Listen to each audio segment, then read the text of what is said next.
Messieurs, dames, bonsoir. Bon, on va passer en début de séance, mettre le procès-verbal au vote. Comme j'ai dit à Florent avant le début de la séance, il y a eu une faute au niveau du prénom. C'est pas Christophe, c'est Florent, je m'en excuse. Donc on va passer au vote le procès-verbal de la précédente séance. Y a-t-il des questions sur ce procès-verbal? Donc on passe au vote. Qui est contre? Qui s'abstient? À l'unanimité. Je vais nommer une secrétaire ou un secrétaire de séance. Romain Spinoza. Au niveau des pouvoirs, M. Richard Giner m'a donné son pouvoir. Je vous rappelle vous avez votre feuille de vote que vous devez laisser à la fin du conseil, pour ceux qui ont des pouvoirs aussi, bien sûr.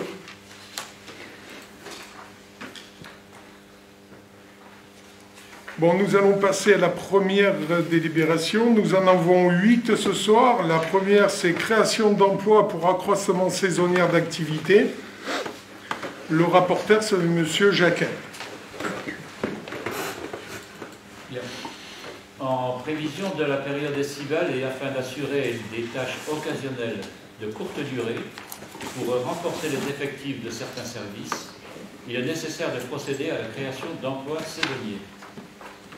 Ces créations d'emplois saisonniers portent sur l'exercice de missions allant de la période du 1er juin au 30 septembre 2021 auprès du service des espaces verts. Vu la loi numéro 84-53 du 26 janvier 1984 modifiée, portant dispositions statutaires relatives à la fonction publique territoriale et notamment son article 3, vu le décret numéro 88-145 du 15 février 1988, modifié relatif aux agents contractuels de la fonction publique territoriale, vu le tableau des emplois et des effectifs adopté par le Conseil municipal du 22 octobre 2020, considérant le besoin en personnel saisonnier des services municipaux, et après avoir entendu mon exposé, il est demandé au Conseil municipal d'approuver la création de 2 emplois saisonniers pour la période du 1er juin au 30 septembre 2021, dire que les crédits nécessaires sont inscrits au budget 2021 et d'autoriser M. le maire à signer tous les documents nécessaires à la mise en œuvre de cette demande et toutes les pièces qui en découleront pour son obtention. Y a-t-il des questions? Nous allons passer au vote. Qui est contre? Qui s'abstient? À l'unanimité. Nous allons passer à la deuxième délibération, c'est le compte de gestion 2020. Cette délibération, le rapporteur, c'est M. Mariel Martin. Alors, l'approbation du compte de gestion du budget principal de 2020. Monsieur le comptable des finances publiques a transmis à l'ordonnateur de la ville de Caderousse l'ensemble des résultats de clôture du budget principal pour l'exercice 2020. Celui-ci étant en tout point conforme au compte administratif, il est proposé d'approuver le compte de gestion du budget principal 2020. Et ces résultats se déclinent comme suit. En section d'investissement, pour les prévisions budgétaires totales, nous étions à 460 117,82 €. En section de... on va faire par colonne. En titre de recettes émis, 107 541,52 €. En réduction de titres, 1107 €. Et en recettes nettes, 106 434,52 €. Pour les recettes de section de fonctionnement, 3 361 251,30 €. En titre de recettes émis, 2 984 771,37 €. En réduction de titres, 136 320,68 € et les recettes nettes, 2 848 450,69 €.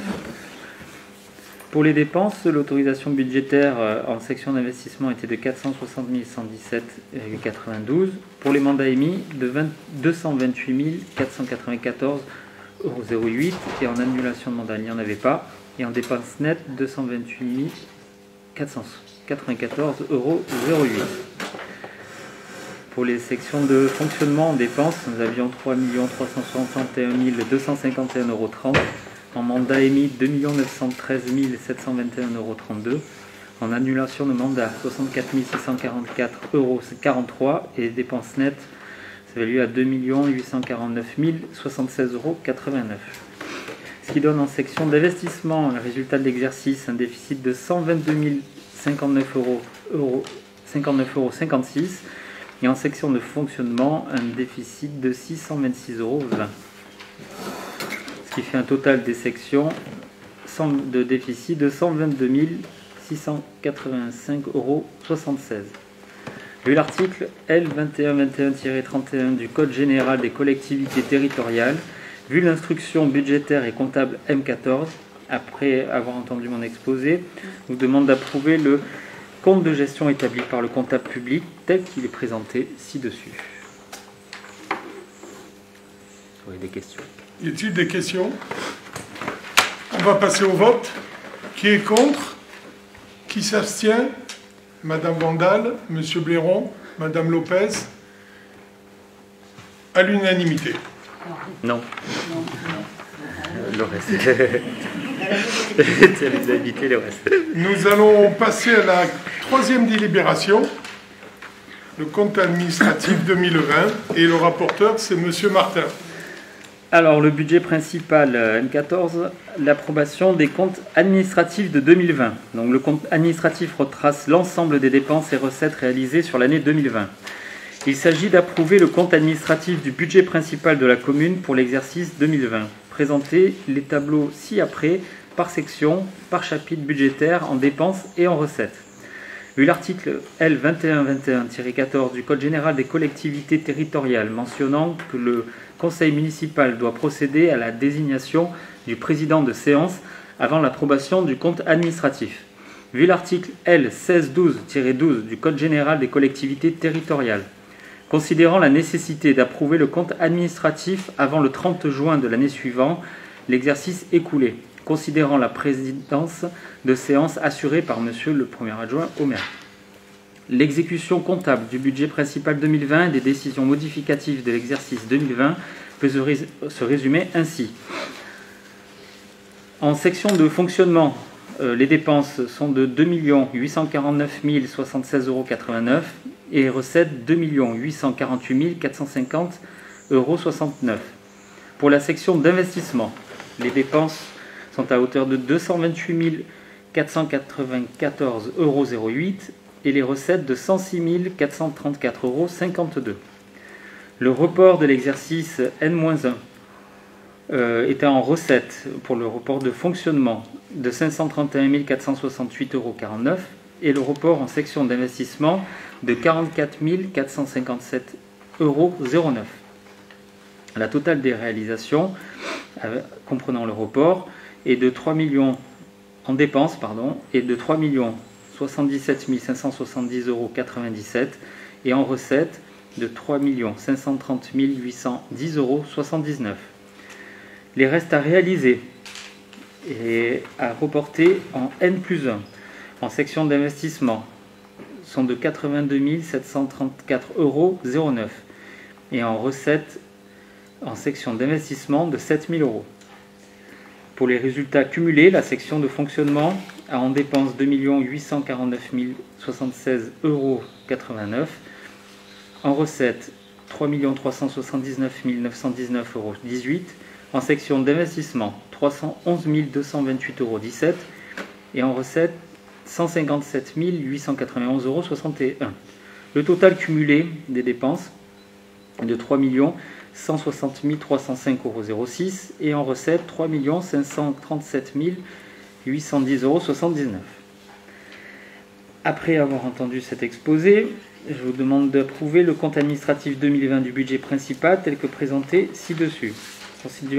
Considérant le volume des pièces annexes, ces dernières sont imprimées en un seul exemplaire, et donc vous les avez à la suite. Y a-t-il des questions? Je vais sortir de la salle pour le vote du conseil. C'est M. Jacquin, premier adjoint, qui va organiser le vote.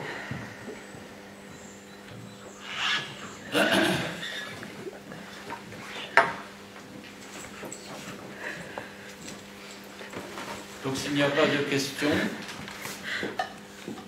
je vous demanderai donc de vous prononcer sur le vote du budget du compte administratif 2020. Y a-t-il des contre? Des abstentions? Donc Madame Vandal, Jean-Pierre Blairon, Madame Lopez et Madame Hénard? Non. Donc 3 personnes. Donc le compte administratif 2020 est Approuvé. Approuvé à la majorité.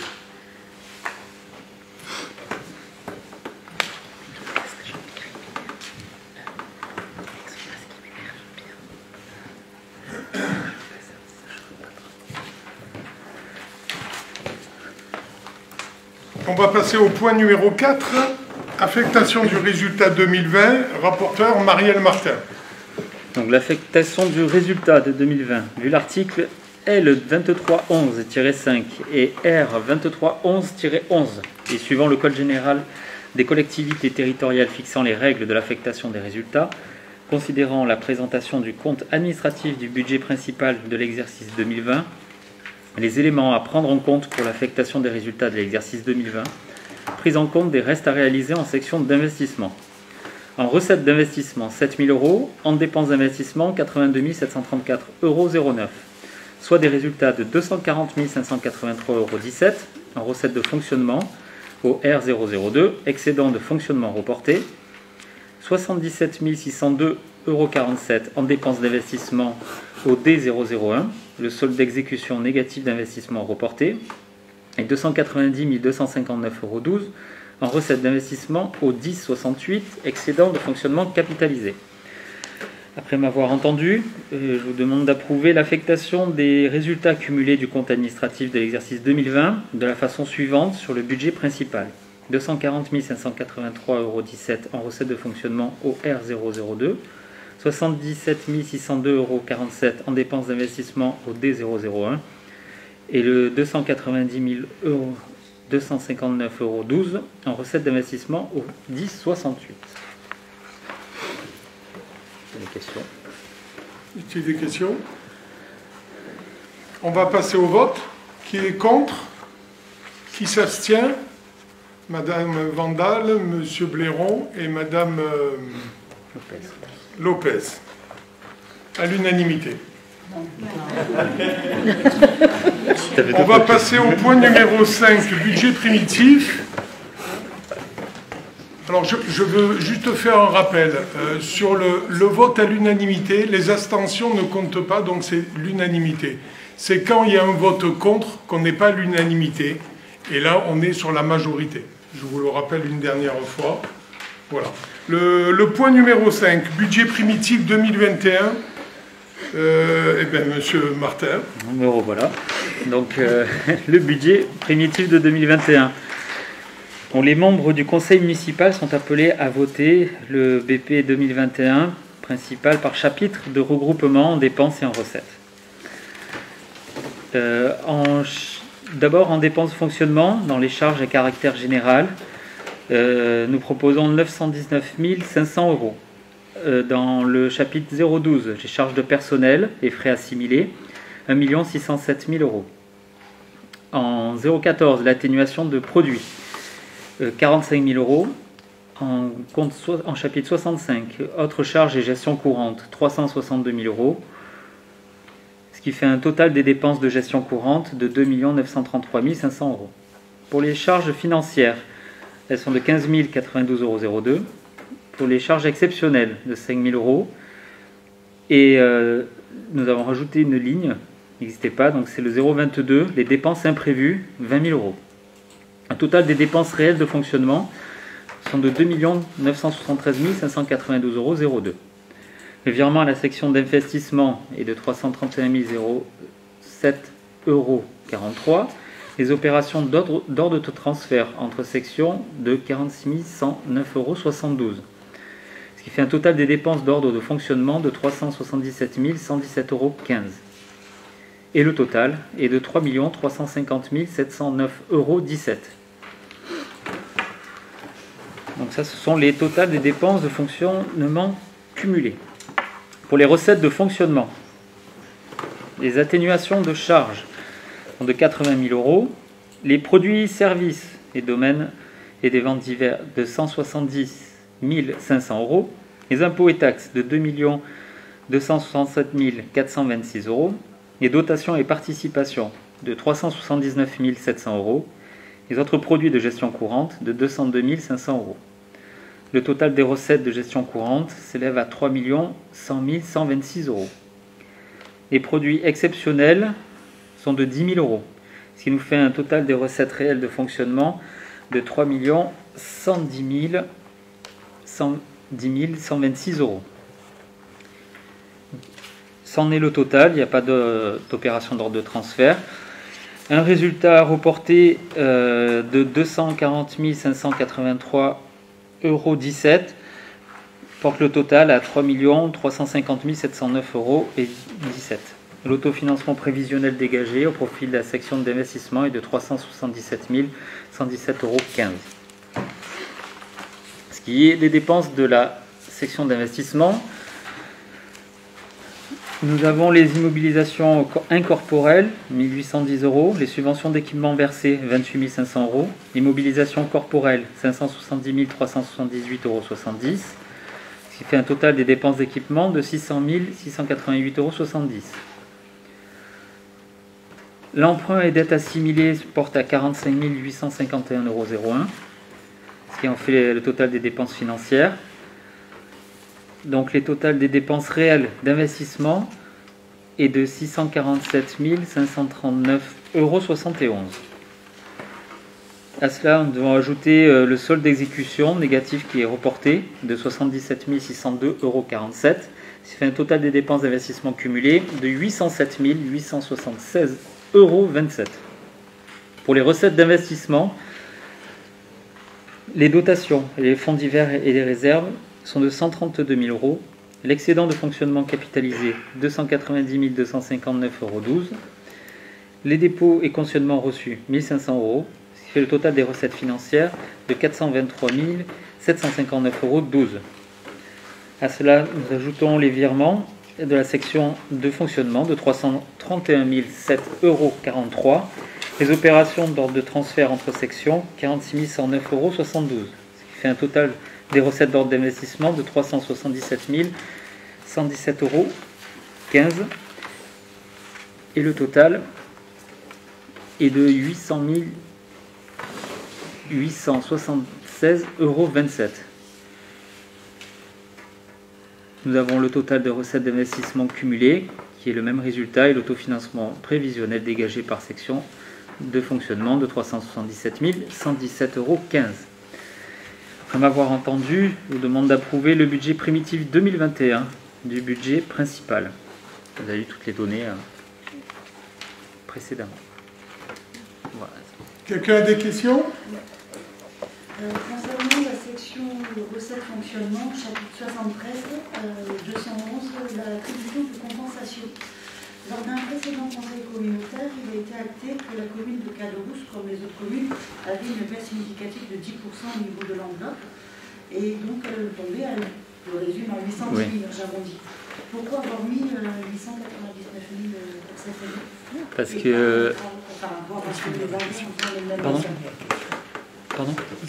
Donc, du coup, c'est parce qu'en fait, ces 10% ne sont pas reconduits sur l'année qui arrive. Donc on repart sur la somme qui nous était attribuée à la base de ces 889 000 euros de mémoire. Donc du coup, ça sera acté comme ceci. Voilà. Précieux. Y a-t-il d'autres questions? On va passer au vote. Qui est contre? Qui s'abstient? Madame Vandal, Monsieur Blairon et Madame Lopez. Excusez-moi, Madame Lopez, je vous oublie. Je vais commencer par vous la prochaine fois. Alors. Vous voulez. À l'unanimité. On va passer au point numéro 6. C'est les taux communaux d'imposition 2021. Et le rapporteur, c'est Monsieur Mariel Martin. Alors les votes des taux communaux d'imposition de 2021. En application des dispositions de l'article 1639A du Code général des impôts, les collectivités doivent voter les taux des impositions directes locales perçues à leur profit avant le 15 avril de chaque année. La mise en œuvre concomitante de la réforme de financement des collectivités locales et de celle des impositions de production entraîne, à compter de 2021, des modifications substantielles dans le calcul des bases prévisionnelles et des taux de fiscalité directe locale. Le transfert de la part départementale de taxe foncière sur les propriétés bâties se traduit, à compter de 2021, par un repassage du taux de la taxe foncière des propriétés bâties. Ce taux de 2021 est ainsi égal à la fusion des taux des taxes foncières communales et départementales sur les propriétés bâties. En outre, cette année, conformément aux prescriptions fiscales, aucun vote de taxe d'habitation n'aura lieu. Il est ainsi proposé une évolution de 0% de la fiscalité depuis le début du mandat. Les taux d'imposition des deux taxes directes locales sont fixés pour 2021 comme suit. La taxe foncière bâtie de 29,96%. La taxe foncière non bâtie de 37,36%. Vu le Code général des collectivités territoriales, et notamment les articles L1612-2, L2122-21, L2312-2, L2312-3 et L2331-3, vu le Code général des impôts, et notamment les articles 1636B, 16 et 1636B, septi, considérant la réforme de financement des collectivités locales ainsi que celle des impositions de production, impliquant une fusion des taux communaux et départementaux au profit des communes à compter de 2021, considérant les taux de la taxe foncière sur les propriétés bâties, de la taxe foncière sur les propriétés non bâties jusqu'ici appliquées. Et après m'avoir entendu, je vous demande d'approuver les taux d'imposition suivants pour l'année 2021. La taxe foncière bâtie, 29,96%, et la taxe foncière non bâtie, 37,36%. Avez-vous des questions? Pas de questions, on va passer au vote. Qui est contre? Qui s'abstient? À l'unanimité. On va passer au point numéro 7, subvention aux associations. Marielle Martin, qui est le rapporteur. Donc, le monde associatif contribue aux activités sportives, sociales, artistiques et culturelles de la commune. Il est un vecteur essentiel pour le dynamisme et l'attrait de la commune. En cela, il est important pour la commune d'apporter son soutien dans le fonctionnement de ces associations locales. Pour l'année 2021, plusieurs demandes de subventions ont été présentées et examinées. Vu le Code général des collectivités territoriales, et notamment son article L2131-11, vu la délibération numéro 21.03.05 approuvant le budget primitif 2021, considérant que l'obtention de subventions est nécessaire aux associations pour réaliser et développer leurs activités. Vous avez vu le tableau, on passera aux questions après. Après m'avoir entendu l'exposé de mon exposé, je vous demande d'approuver le versement des subventions mentionnées ci-dessus au titre de l'exercice de 2021, d'autoriser Monsieur le maire à signer les conventions d'objectifs et de moyens pour toute subvention supérieure à 23 000 € et dire que les crédits sont inscrits au budget et les dépenses imputées à l'article 65-74 du budget primitif communal. Est-ce que vous avez des questions sur le tableau que vous avez reçu? Je ne retrouve pas le basket. Oui. Oui. Alors il y a une modification sur le document de subvention définitive, il y sera. C'est un petit problème au moment de l'impression, donc ça y est bien. Voilà. Et la somme, c'est 1 500 €. Voilà. J'ai une deuxième question concernant, nous avions parlé du sous de poche, 1 500 €. Alors, vous aviez donc transformé et reversé l'association. On le retrouve pour aujourd'hui. Tout à fait. J'ai pris la décision de transférer les sous de poche qui fait partie des œuvres sociales de la commune sur la subvention du CCAS. Donc la subvention de CCAS va être augmentée de 1 500 €. Parce que cette activité-là sociale est plus proche de l'activité du CCAS. On a vu avec l'association Les Cheveux Blancs qui avait perçu l'an dernier. Donc, ils ont leur subvention au compte chaque année. Et les 1 500 € des sous de poche seront versés sur la subvention du CCAS.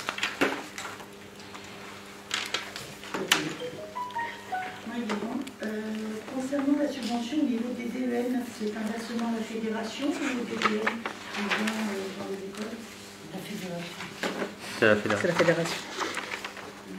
Et pour le volleyball, pour une première participation, ça fait pas un peu beaucoup, 500 €? En général, on donne 150, 200 €. Alors c'est fini, évidemment. Non. Non, parce qu'ils fusionnent aussi avec Arcade, hein, la Maison des Jeunes. Ils sont en train de travailler sur des projets en commun. Donc, non. Et puis, il faut le soutenir. C'est bien d'avoir une nouvelle association. Donc, ça répond à sa demande. Et vous savez, une subvention n'est pas définitive. Donc, ça le motive à lancer aussi cette association. Parce que, de nos jours, voir une association qui se crée, eh bien, il faut se réjouir de ceci. Donc cette année, on lui a octroyé cette somme-là. Est-ce que vous avez d'autres questions? On va passer au vote. Qui est contre? Qui s'abstient? À l'unanimité. 8e et dernière délibération. Demande d'avis sur le renouvellement et l'extension de la carrière l'île d'Héra sur le territoire des communes de Piolenc, Orange et Caderousse. Le rapporteur Viviane Bécard. La Société des carrières Marroncelli a déposé un dossier de demande de renouvellement et d'extension de l'autorisation d'exploiter la carrière Île d'Héra sur le territoire des communes de Piolenc, Orange et Caderousse. Le projet porte sur un périmètre de 131,05 hectares et s'étendra à l'ouest du périmètre actuel de la carrière au lieu dit Martignan-Ouest sur la commune d'Orange. La demande est instruite selon les dispositions législatives et réglementaires relatives à l'autorisation environnementale. Après avoir été déclaré complet et régulier par l'inspection des installations classées pour la protection de l'environnement, ce dossier fait actuellement l'objet d'une enquête publique dans les 3 communes concernées depuis le 8 mars dernier jusqu'au 8 avril prochain. L'enquête publique a pour objet d'assurer l'information et la participation du public ainsi que la prise en compte des intérêts des tiers lors de l'élaboration des décisions susceptibles d'affecter l'environnement. Conformément aux décisions légales, les conseils municipaux des communes concernées sont appelés à se prononcer pour émettre un avis sur cette demande d'autorisation dès l'ouverture de l'enquête et au plus tard dans les 15 jours suivant la clôture du registre d'enquête publique. Vu le Code de l'environnement et notamment ses articles L123.2 et suivants et R123 à 123.27, 180.36 à 180.38, 195 à 195.9, considérant la mise à disposition du dossier complet pendant toute la durée de l'enquête publique en mairie de Caderousse et sur le site vaucluse.gouv, après avoir entendu mon exposé, il est demandé au conseil municipal d'émettre un avis favorable concernant la demande de renouvellement et d'extension de la carrière Île d'Héra sur le territoire des communes de Piolenc, Orange et Caderousse.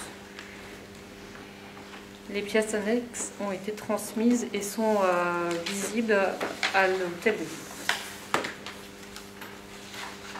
On va passer au vote. Qui est contre l'avis? Qui? Madame Hénard. Qui s'abstient sur l'avis?